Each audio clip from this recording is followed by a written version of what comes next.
Welcome back, everybody. This is Goodheart speaking, and we are back with Legend of Drizzt with Book One of Homeland. Um, the last time I did it was with the prologue, and we was reading about the whole justice system. Well, not really the justice system, but the prelude and the uh, the station. Well, Drizzt was speaking after he became an adult. So let's go ahead and go with chapter one. Chapter one: Menzoberranzan. To a surface dweller, he might have passed undetected only a foot away.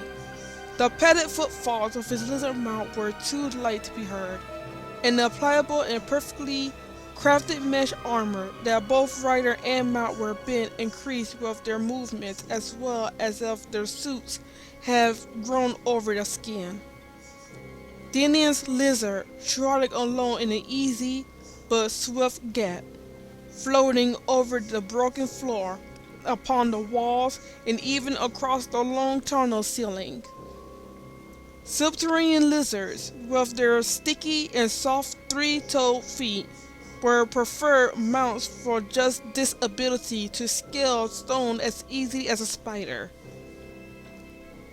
Crossing hard ground left no damning tracks in the light surface world, but nearly all of the creatures of the Underdark possessed introvision.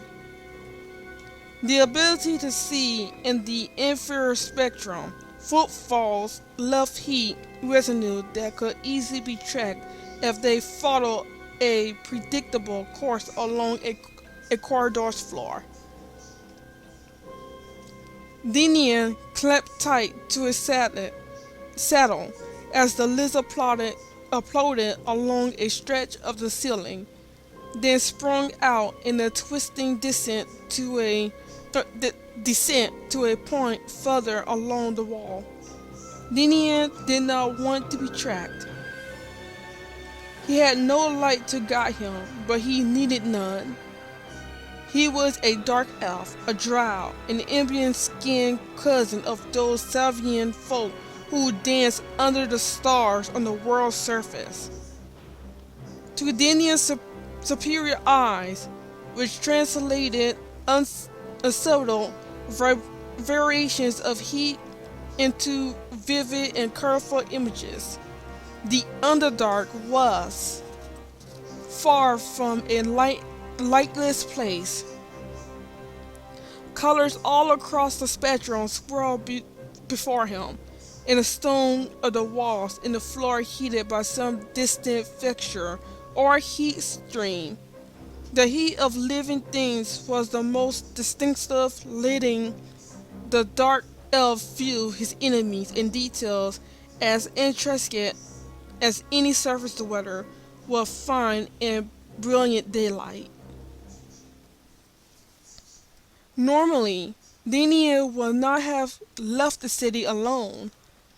The world of the Underdark was too dangerous for solo tracks, even for a dark elf, or drow elf. Sorry. This day was different, though. Dinian had to be certain that no unfriendly drow eyes marked his passage.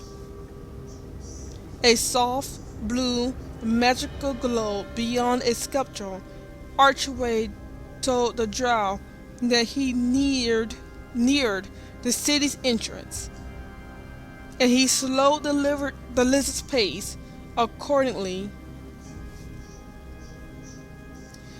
Few used this narrow tunnel, which opened into Tier Bridge, the northern section of Menzoberranzan, devoted to the academy, and none but the mistresses and masters. The instructors of the academy could pass through here without attracting suspicion. Dinian was always nervous when he came to this point.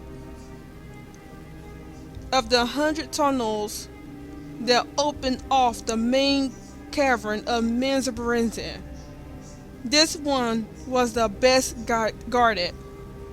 Beyond the archway, twin statues of gigantic spiders sat in defense. Quiet defense.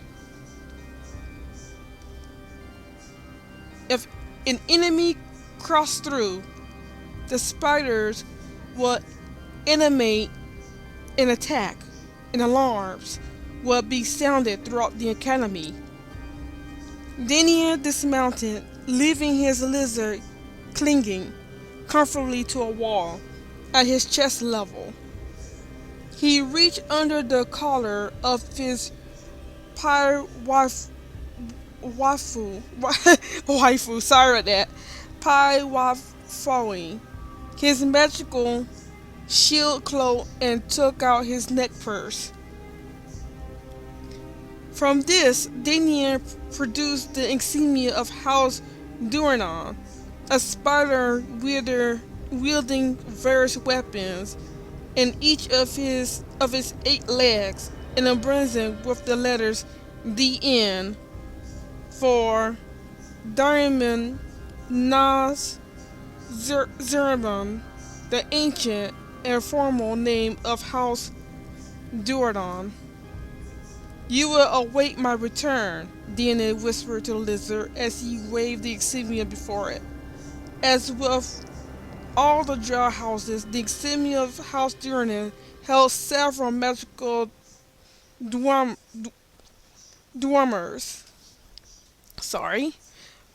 One of which gave family members absolute control over the house pets. The lizard would obey unflinchingly, holding its position as though it were rooted to the stone.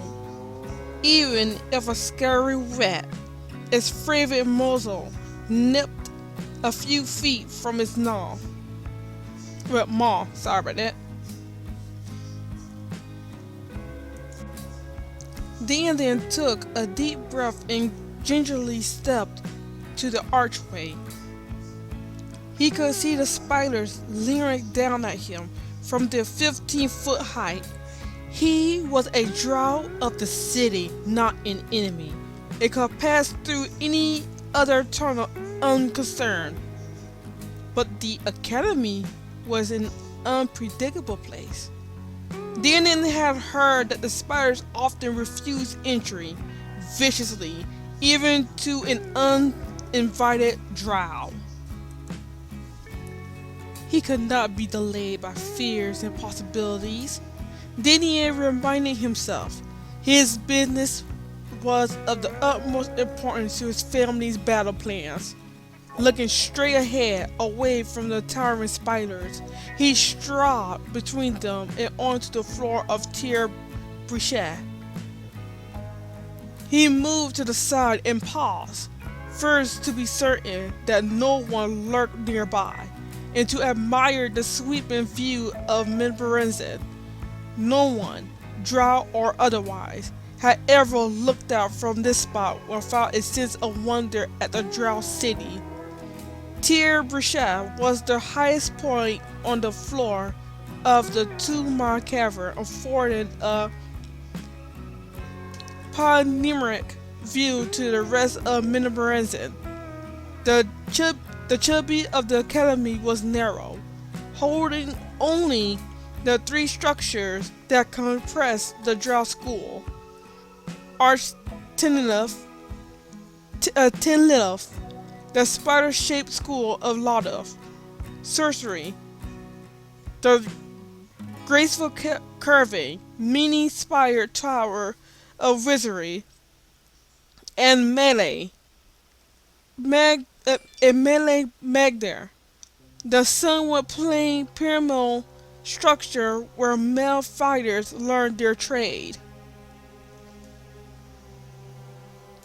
Beyond Tier Brichet, through the ornate stalagmite columns that marked the entrance to the academy, the cavern dropped away quickly and spread wide, going far beyond Daniel's line of vision to either side and further back than his keen eyes could possibly see. The colors of Menzoberranzan, was threefold to the sensitive eyes of the drow. Heat patterns from various fissures and hot springs swirl about the entire cavern. Purple and red, bright yellow and subtle blue, cross and merge, climb the walls, and sediment molds or ran off singularly in cutting lines against the backdrop of dim gray stone. More confined than these generalized and natural gradations of color in the infrared spectrum were the regions of intense magic, like the spider's den. Dinian had walked between virtual glowing with energy. Finally, there was the actual lights of the city, fairy fire, and the highlighted sculptures on the houses. The drow were proud of the beauty of their designs, and especially ornate columns or perfectly crafted gargoyles were almost always limited and permanent magical lights. Even from this distance, Dinian could make out House Benera, first house of Menzoberranzan, and a campus squinting Sattergate pillars, and half again that number of gigantic Sattergates.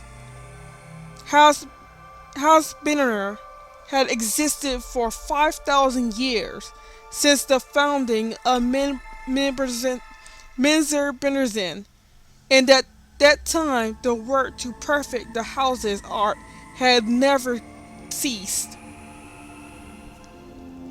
Practically each inch of the immense structure glowed in fairy fire, blue at the outlying towers and brilliant purple at the huge central dome.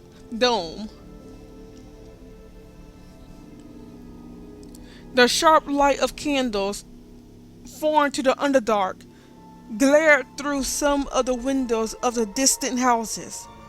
Only clerics or wizards would light the fires. Dinian knew as necessary pains in their world of scrolls and parchments. This was Menzoberranzan, the city of Drow. 20,000 dark elves lived there. 20,000 soldiers in the army of evil. A wicked smile spread across Dinian's thin lips when he thought of some of those soldiers who will fall this night.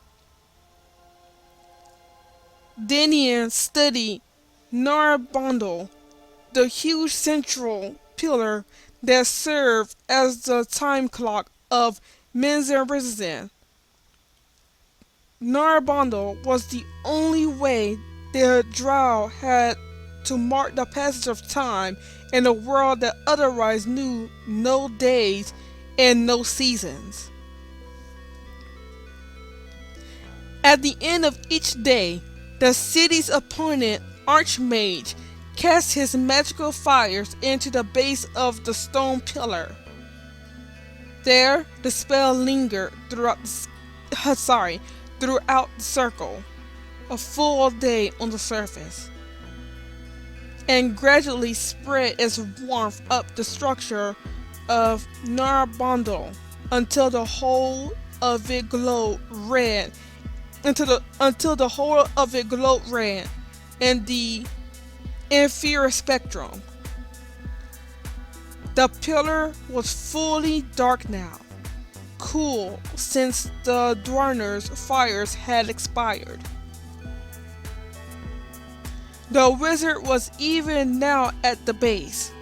Dinian reasoned, ready to begin the cycle anew.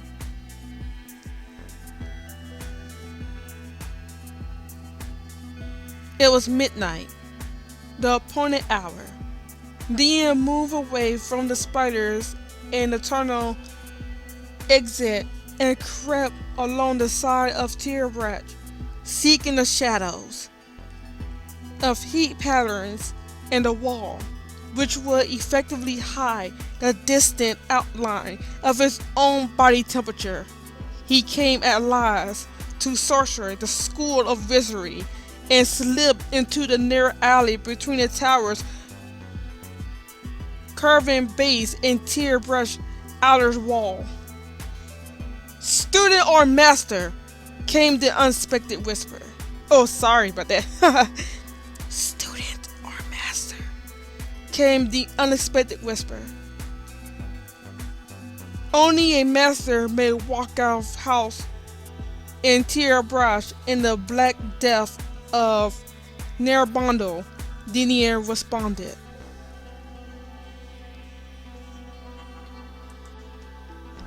A heavily robed figure moved around the arc of the structure to stand before Dinian.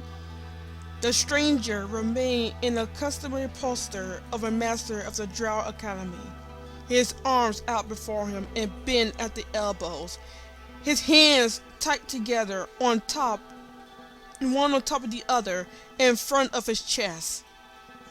That pose was the only thing about this one that seemed normal to Dinian.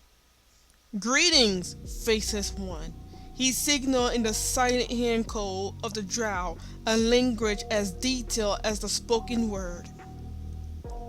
The quiver of Dinian's hands belied his calm face, though for the sight of this wizard put him as far on the edge of his nerves as he had ever been. "Second boy, do yearning," the wizard replied in the jester code. "Have you my pay?" "He will be confiscated," Dinian signaled pointedly, regaining his composure in the first swelling bubbles of his temper.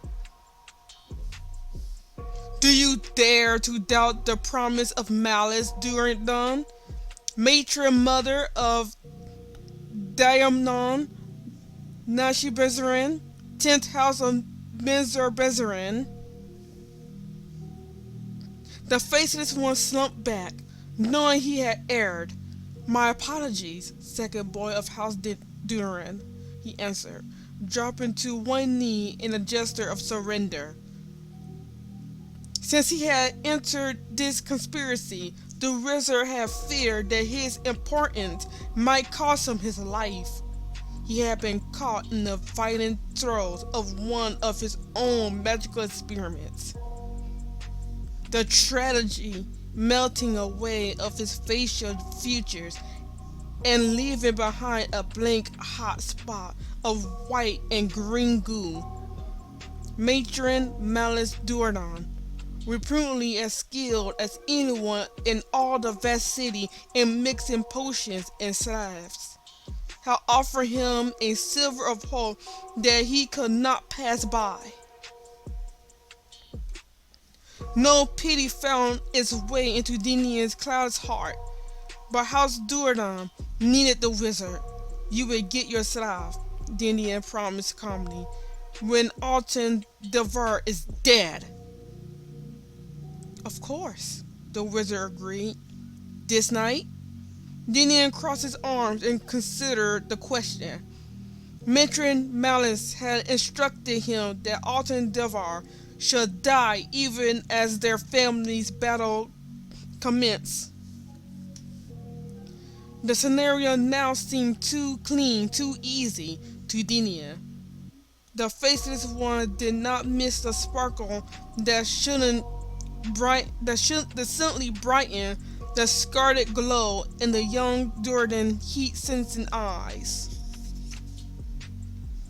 "Wait, for Nerbonon likes to approach its zench," Dinian replied, his hands working through the signal excitingly, and his grimace seeming more of a twisted grin.